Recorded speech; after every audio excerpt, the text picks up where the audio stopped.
Hello friends, आपका स्वागत है आपके अपने यूट्यूब चैनल पर। आई होप आप सब लोग अच्छे होंगे, एकदम मस्त होंगे। आज की 25 सितंबर की करंट अफेयर्स की क्लास होने वाली है हमारी। हम डेली करंट अफेयर्स की क्लास आपको समय से प्रोवाइड करा रहे हैं। अपने इम्पोर्टेंट क्वेश्चंस जो भी होते हैं डेली करंट के, हम आपको प्रोवाइड कराते हैं डेली। आपको हमारी वीडियोस अच्छी लग रही हो तो प्लीज़ कमेंट के माध्यम से हमें ज़रूर बताया करें। एंड चैनल को सब्सक्राइब कर लीजिए, बेल आइकन को प्रेस कर लीजिए, जिससे कि हमारी वीडियो की नोटिफिकेशन आपको सबसे पहले मिल जाया करे, कोई भी वीडियो मिस ना हो आपसे। तो ज़्यादा देरी न करते हुए वीडियो को शुरू करते हैं। 25 सितंबर करंट अफेयर्स की क्लास है ये।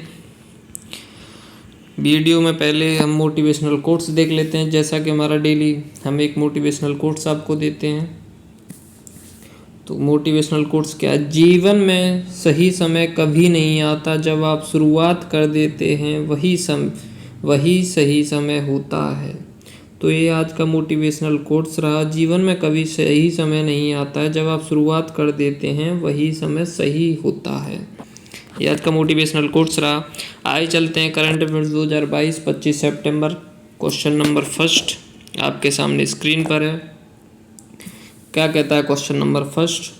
राष्ट्रीय सुशासन केंद्र NCGG के महानिदेशक कौन बने हैं? तो राष्ट्रीय सुशासन केंद्र जो है NCGG के जो महानिदेशक बने हैं वो कौन बने हैं? तो इसका जो राइट ऑप्शन हो जाएगा, बी ऑप्शन इसका राइट हो जाएगा। भरत लाल इसके महानिदेशक बने हैं NCGG के। आगे चलते हैं, NCGG से महत्वपूर्ण बिंदु देख लेते हैं। NCGG की फुल फॉर्म क्या है? NCGG की जो फुल फॉर्म है national centre for good governance. National centre for good governance इसकी फुल फॉर्म होगी NCGG की। इससे रिलेटेड पॉइंट्स देख लेते हैं। राष्ट्रीय सुशासन केंद्र भारत सरकार के प्रशासनिक सुधार और लोक शिकायत विभाग के तत्वाधान में एक स्वायत्त संस्थान है। इसकी जो स्थापना हुई थी वो 24 फरवरी 2014 को की गई थी। कार्यालय जो इसका नई दिल्ली में है। इसकी जो शाखा कार्यालय है वो मसूरी उत्तराखंड में इसका शाखा कार्यालय है NCGG का।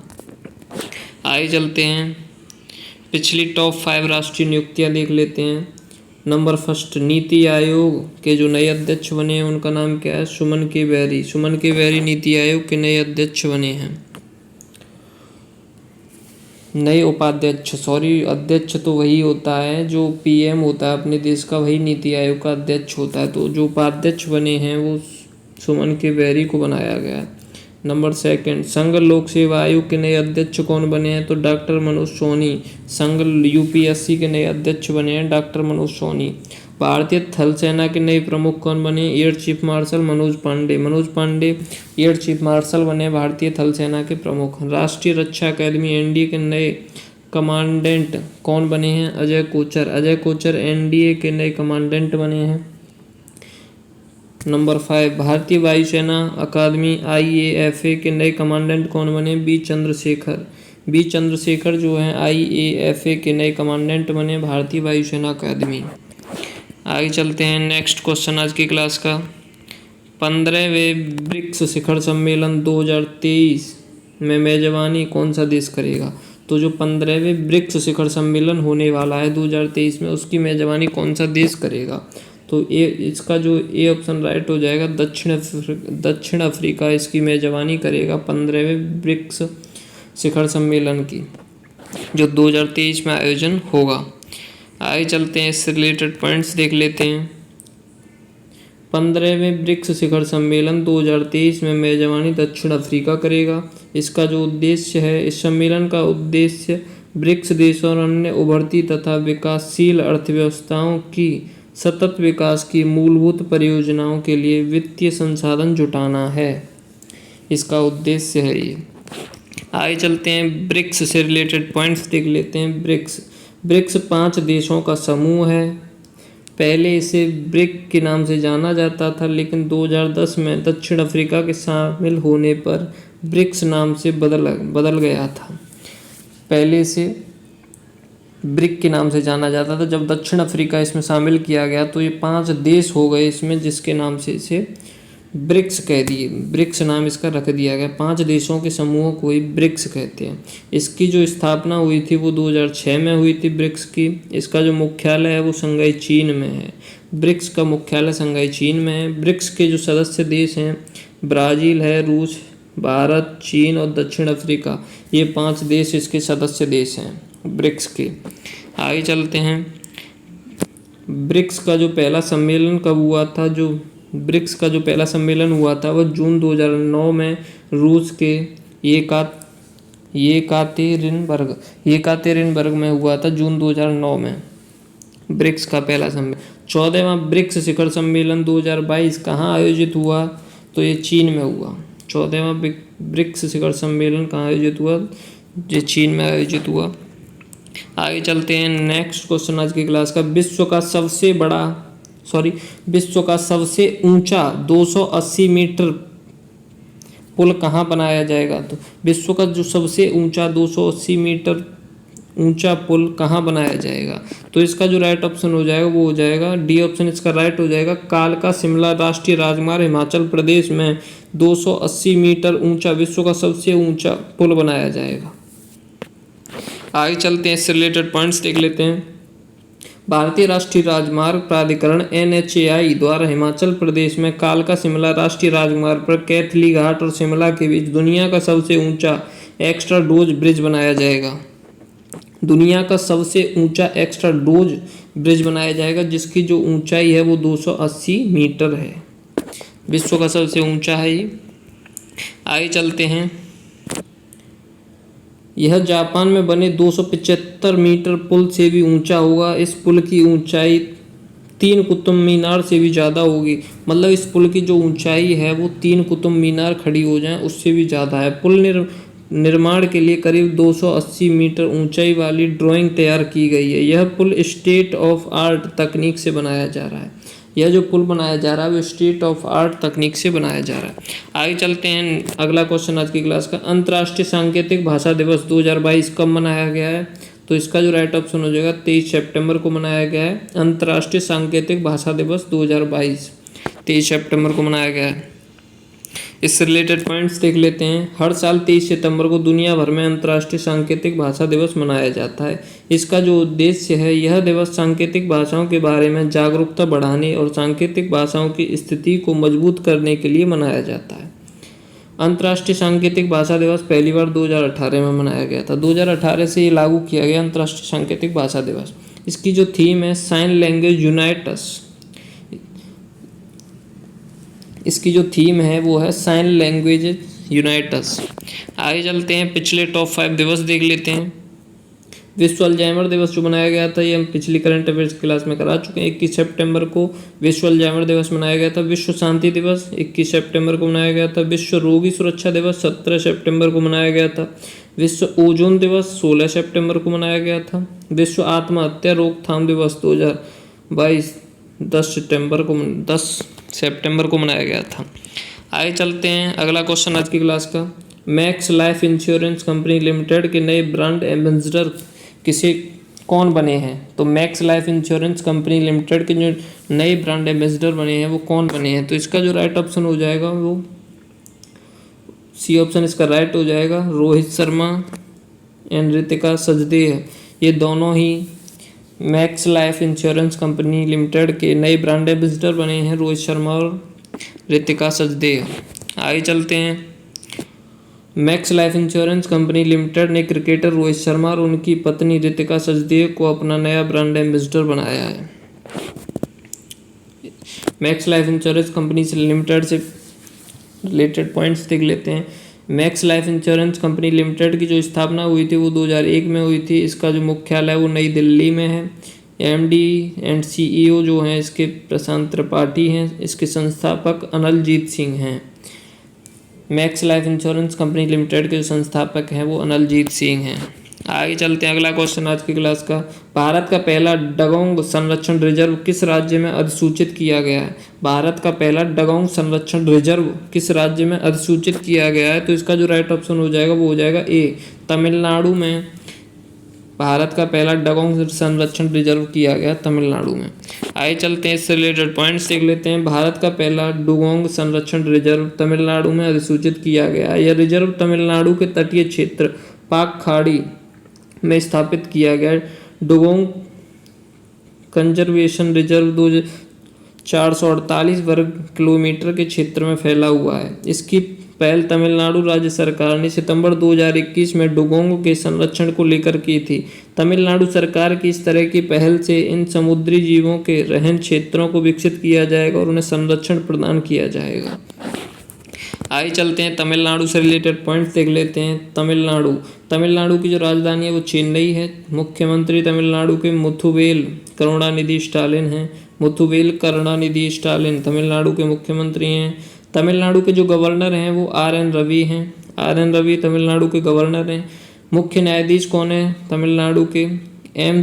दुरईस्वामी कार्यवाहक तमिलनाडु के मुख्य न्यायाधीश हैं। एम. दुरईस्वामी कार्यवाहक हैं ये। तमिलनाडु के 3 पड़ोसी राज्य हैं, केरल, कर्नाटक और आंध्र प्रदेश। तमिलनाडु के 3 पड़ोसी राज्य हैं। तमिलनाडु की जो प्रमुख झीलें हैं वो हैं वेरिजाम झील, ऊटी झील, कोडाईकनाल झील, चेम्बरबकम झील। तमिलनाडु के जो पर्वत हैं पलानी पर्वत, सेवराय पर्वत, जवादी पर्वत, पंचमलाई पर्वत, सिरुमलाई पर्वत। भारत का दक्षिणतम बिंदु कैप कोमोरिन कन्याकुमारी किस राज्य में स्थित है? तो ये भी तमिलनाडु में ही स्थित है। भारत का दक्षिणतम बिंदु कैप कोमोरिन। आइए चलते हैं अगला क्वेश्चन। तमिलनाडु के प्रमुख हवाई अड्डे कोयम्बटूर अंतर्राष्ट्रीय हवाई अड्डा, चेन्नई अंतर्राष्ट्रीय हवाई अड्डा, मदुरै हवाई अड्डा, तिरुचिरापल्ली हवाई अड्डा अंतर्राष्ट्रीय हवाई अड्डा। तो इसमें कोयम्बटूर अंतर्राष्ट्रीय हवाई अड्डा, चेन्नई अंतर्राष्ट्रीय हवाई अड्डा, मदुरै हवाई अड्डा एंड तिरुचिरापल्ली हवाई अड्डा, 4 हवाई अड्डे हैं अंतर्राष्ट्रीय। तमिलनाडु के राष्ट्रीय उद्यान है वेदांगतल अभ्यारण्य, इंदिरा गांधी अभ्यारण्य, मुदुमलाई अभ्यारण्य। भरतनाट्यम किस राज्य का लोक नृत्य है? तो तमिलनाडु का लोक नृत्य भरतनाट्यम है। आइए चलते हैं अगला क्वेश्चन आज की क्लास का। लोगों को पुलिस की विभिन्न योजनाओं के प्रति जागरूक करने के लिए सामुदायिक पुलिस पहल और वी केयर पहल को किसने शुरू किया है? तो इसका जो राइट ऑप्शन हो जाएगा वो डी ऑप्शन इसका राइट हो जाएगा। वी के सक्सेना दिल्ली के उपराज्यपाल हैं जिन्होंने लोगों को पुलिस की विभिन्न योजनाओं के प्रति जागरूक करने के लिए सामुदायिक पुलिस पहल और वी केयर पहल को शुरू करने की घोषणा की है। आगे चलते हैं इस रिलेटेड पॉइंट से लिखते हैं। सामुदायिक पुलिस पहल का उद्देश्य दिल्ली पुलिस की विभिन्न योजनाओं के बारे में लोगों में जागरूकता फैलाना ताकि जनता के साथ अधिक से अधिक समन्वय बनाकर रखा जा सके और पुलिस जनसंपर्क स्थापित किया जा सके। और वी केयर पहल के तहत सभी जिला उपायुक्त अगले 3 महीनों के लिए प्रत्येक शनिवार और रविवार को अपने अपने क्षेत्रों में विभिन्न सामुदायिक पुलिस गतिविधियों का आयोजन करेंगे। आगे चलते हैं अगला क्वेश्चन आज की क्लास का। भविष्य के प्रक्षेपण वाहन रॉकेट को शक्ति प्रदान करने के लिए इसरो ने हाइब्रिड मोटर का कहां से सफल परीक्षण किया है? तो इसका जो राइट ऑप्शन हो जाएगा वो कहां से इसका सफल परीक्षण किया है? तो इसका जो राइट ऑप्शन हो जाएगा बी ऑप्शन इसका राइट हो जाएगा। इसरो प्रोपल्सन कॉम्प्लेक्स महेंद्रगिरी तमिलनाडु से इसका सफल परीक्षण किया गया है। आगे चलते हैं इस रिलेटेड पॉइंट्स देख लेते हैं। यह परीक्षण तमिलनाडु के महेंद्रगिरी में इसरो प्रोपल्सन कॉम्प्लेक्स IPRC में आयोजित किया गया था। इस परीक्षण का उद्देश्य आगामी प्रक्षेपण वाहनों के लिए एक नई प्रणोदन प्रणाली की खोज करना है। IPRC में परीक्षण की गई 30 kN हाइब्रिड मोटर मापनीय और स्टेकेबल है। आगे चलते हैं अगला क्वेश्चन आज की क्लास का। केंद्रीय विदेश और शिक्षा राज्य मंत्री डॉक्टर R.K. रंजन ने भारत की पहली तैरती फोटो प्रदर्शनी का उद्घाटन कहाँ किया है? भारत की पहली तैरती फोटो प्रदर्शनी का जो उद्घाटन किया है वो कहाँ पर किया है? तो इसका जो राइट ऑप्शन हो जाएगा बी ऑप्शन इसका राइट हो जाएगा। लोकतक झील मणिपुर में इसका उद्घाटन किया है केंद्रीय विदेश और शिक्षा राज्य मंत्री डॉक्टर R.K. रंजन ने। आगे चलते हैं इस रिलेटेड पॉइंट्स देख लेते हैं। केंद्रीय विदेश और शिक्षा राज्य मंत्री डॉक्टर R.K. रंजन सिंह ने बुधवार को मणिपुर के बिष्णुपुर जिले में लोकतक झील में पहली फ्लोटिंग फोटो प्रदर्शनी का उद्घाटन किया है। इस प्रदर्शनी का देश भर के युवाओं में देशभक्ति की भावना को जागरूक करना है। आगे चलते हैं अगला क्वेश्चन आज की क्लास का। उपराष्ट्रपति जगदीप धनखड़ ने लोक मंथन कार्यक्रम के 3रे संस्करण का उद्घाटन कहाँ किया है? तो जो उपराष्ट्रपति जगदीप धनखड़ नए जो उपराष्ट्रपति बने हैं द्रौपदी मुर्मू राष्ट्रपति बनी हैं, जगदीप धनखड़ उपराष्ट्रपति बने। तो इन्होंने लोक मंथन कार्यक्रम के तीसरे संस्करण का उद्घाटन कहाँ पे किया है? तो इसका जो राइट ऑप्शन हो जाएगा वो हो जाएगा सी ऑप्शन इसका राइट हो जाएगा। गुवाहाटी असम में इसका उद्घाटन किया गया लोक मंथन का। आगे चलते हैं, इससे रिलेटेड पॉइंट्स देख लेते हैं। लोक मंथन का तीसरा संस्करण हमारे देश के विभिन्न कोनों में, विशेष रूप से भारत के उत्तर पूर्व भाग में छिपी संस्कृति और पारंपरिक विरासत की तलाश के विषय के साथ मनाया जा रहा है। इसकी जो थीम है लोक परंपरा लोक ट्रेडिशंस इसकी थीम है। आगे चलते हैं, अगला क्वेश्चन आज की क्लास का। सुप्रीम कोर्ट ने भारतीय ओलंपिक संघ IOC के संविधान में संशोधन और निर्वाचक मंडल तैयार करने के लिए किसे नियुक्त किया है? तो संयुक्त सुप्रीम कोर्ट ने भारतीय ओलंपिक संघ IOC के संविधान में संशोधन और निर्वाचक मंडल तैयार करने के लिए किसे नियुक्त किया गया है? तो इसका जो राइट ऑप्शन हो जाएगा वो हो जाएगा ए ऑप्शन इसका राइट हो जाएगा। एल नागेश्वर राव पूर्व न्यायाधीश को नियुक्त किया गया है। IOC के संविधान में संशोधन निर्वाचक मंडल तैयार करने के लिए एल नागेश्वर राव पूर्व न्यायाधीश को नियुक्त किया गया है। इससे रिलेटेड पॉइंट्स देख लेते हैं। सुप्रीम कोर्ट ने पूर्व न्यायाधीश एल नागेश्वर राव को भारतीय ओलंपिक संघ के संविधान में संशोधन करने और निर्वाचक मंडल तैयार करने के लिए नियुक्त किया है। आगे चलते हैं, सुप्रीम कोर्ट सर्वोच्च न्यायालय से जुड़े टॉप 5 प्रश्न। भारत के संघीय न्यायालय के रूप में सुप्रीम कोर्ट की स्थापना कब हुई थी? तो 28 जनवरी 1950 नई दिल्ली में इसकी स्थापना हुई थी। सुप्रीम कोर्ट के प्रथम मुख्य न्यायाधीश कौन बने थे? न्यायमूर्ति श्री एच.जे. कन्या। न्यायमूर्ति श्री एच.जे. कन्या सुप्रीम कोर्ट के प्रथम मुख्य न्यायाधीश बने थे। आगे चलते हैं, वर्तमान में सुप्रीम कोर्ट के मुख्य न्यायाधीश कौन है? न्यायमूर्ति उदय उमेश ललित 49वें मुख्य न्यायाधीश हैं ये। वर्तमान में सुप्रीम कोर्ट के मुख्य न्यायाधीश हैं न्यायमूर्ति उदय उमेश ललित। संविधान में कौन सा अनुच्छेद सर्वोच्च न्यायालय को अपने स्वयं के निर्णय या आदेश की समीक्षा की अनुमति देता है? तो अनुच्छेद 137 सुप्रीम कोर्ट को स्वयं के निर्णय की समीक्षा की अनुमति देता है। तो पॉइंट नंबर 5, सर्वोच्च न्यायालय के न्यायाधीश की सेवानिवृत्ति की आयु कितनी होती है? तो 65 वर्ष। और हाई कोर्ट के मुख्य न्यायाधीश की जो सेवानिवृत्त आयु होती है 62 वर्ष होती है। सुप्रीम कोर्ट के मुख्य न्यायाधीश की आयु 65 ईयर्स होती है। आगे चलते हैं, नेक्स्ट एंड लास्ट क्वेश्चन आज की क्लास का। उत्तरी आयरलैंड और दक्षिण पश्चिमी स्कॉटलैंड के बीच नॉर्थ चैनल को पार करने वाले सबसे उम्रदराज भारतीय कौन बने हैं? तो इसका जो राइट ऑप्शन हो जाएगा वो हो जाएगा Elvis Ali Hazarika. A option इसका राइट हो जाएगा। एल्विस अली हजारिका जो हैं उत्तरी आयरलैंड और दक्षिण पश्चिमी स्कॉटलैंड के बीच नॉर्थ चैनल को पार करने वाले सबसे उम्रदराज भारतीय बन गए हैं, एल्विस अली हजारिका। आगे चलते हैं, इससे रिलेटेड पॉइंट्स देख लेते हैं। असम के पूर्व अंतर्राष्ट्रीय तैराक एल्विस अली हजारिका ने उत्तर पूर्वी उत्तरी आयरलैंड और दक्षिण पश्चिमी स्कॉटलैंड के बीच एक जल डमरू मध्य नॉर्थ चैनल को पार करने वाले पूर्वोत्तर भारत के पहले और सबसे उम्रदराज भारतीय बन गए हैं। 40 वर्षीय एल्विस अली हजारिका ने 14 घंटे 38 मिनट के समय में इसे पूरा किया है। तो सबसे उम्रदराज व्यक्ति बन गए हैं ये भारत के, जिन्होंने इस चैनल को पार किया है। तो हमारी वीडियो का लास्ट क्वेश्चन था। आपको आशा करते हैं आपको सारे क्वेश्चंस अच्छे लगे हों, आपके लिए इम्पोर्टेंट है सारे क्वेश्चंस। PDF हमारे व्हाट्सएप ग्रुप से ले सकते हैं आप, अगर आपको चाहिए तो। हम डिस्क्रिप्शन में व्हाट्सएप ग्रुप की लिंक डाल देंगे, आप जाके ज्वाइन कर सकते हैं, वहाँ से PDF परचेज कर सकते हैं। फ्री ऑफ कॉस्ट है, उसकी कोई कॉस्ट नहीं है। तो आज हमने UPSSC पैड GK से रिलेटेड जो भी 25 GK के इंपॉर्टेंट क्वेश्चंस डाले थे, आप उसमें अगर 10 क्वेश्चंस भी अटेम्प्ट करते हैं, राइट मतलब सही करते हैं, तो आपका सिलेक्शन मतलब उसमें स्कोर अच्छा हो जाएगा। तो आप उस वीडियो को जाके एक बार ज़रूर देखिएगा, जिससे कि आपको पता चले पैट का जो एग्ज़ाम लेवल है वो किस प्रकार का आता है GS में। तो उस वीडियो को जाके देख लीजिएगा। 25 क्वेश्चंस कराए थे हमने उसमें। 15-16 अक्टूबर पैट का एग्ज़ाम है, उसके टारगेट को लेकर हम चल रहे हैं। तो उस वीडियो को जाकर भी आप देख सकते हैं, अगर आप पैट की फॉर्म डाले हैं तो वीडियो को हम यहीं पर समाप्त करते हैं। आशा करते हैं आपको वीडियो अच्छी लगी हो। कमेंट के माध्यम से हमें ज़रूर बताया करें क्या कमी रही, अच्छी लगी कि नहीं लगी। सब अच्छाई भी हो तब भी कमेंट के माध्यम से बता सकते हैं, अगर कोई कमी भी है तब भी हमें कमेंट के माध्यम से बता सकते हैं। तो अगर आप हमारे चैनल पर पहली बार आए तो प्लीज़ चैनल को सब्सक्राइब कर लीजिए एंड बेल आइकन को प्रेस कर लीजिए एंड अपने दोस्तों को यार शेयर कर दिया करिए। एक वीडियो को बनाने में बहुत मेहनत लगती है, प्लीज़ एक शेयर भी कर दिया करिए। तो हम वीडियो को यहीं पर समाप्त करते हैं। जय हिंद दोस्तों।